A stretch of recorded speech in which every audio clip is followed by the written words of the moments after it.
Rockford city leaders make their voices heard about the Barber Colman redevelopment project again, this time inside a building that shares a similar past. 23 News reporter Jake Pearson talks to leaders who hope the Barber Colman project sees the same kind of revival as the Embassy Suites Hotel. Also showing support at the event is Alderperson Gabrielle Turina, who oversees the 5th Ward of Rockford. She says she will do whatever is necessary to make the Barber Colman building a prosperous part of the city's downtown landscape. I remember when we were doing this building, people are saying, oh, that building is just so ugly. I used to say, you are absolutely right. And that's why we have to do something about it.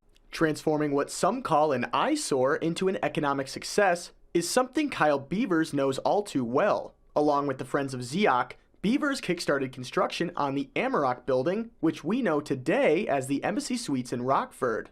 Beavers and his wife Marge hope the same can be done for the Barber Colman building.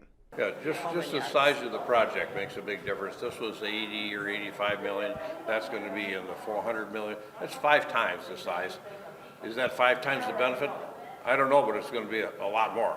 Alderperson Gabrielle Turina says the Embassy Suites stands as a symbol for what can be done for abandoned buildings that need a makeover.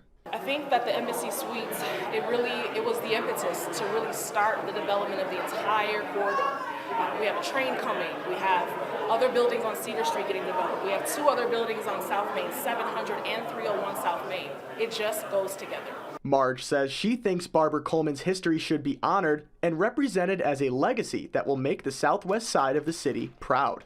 We see the same benefit coming to the city, actually multiplied many times in terms of the investment and the economic return from Barber Colman, even than here, which is wonderful. We think that Barber Colman complex will be the same way.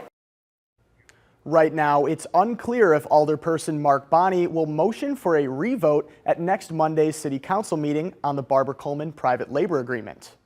Alderperson Gina Meeks also attended the event. Now, she declined to comment about whether Alderperson Janessa Wilkins will abstain from the vote at next week's meeting.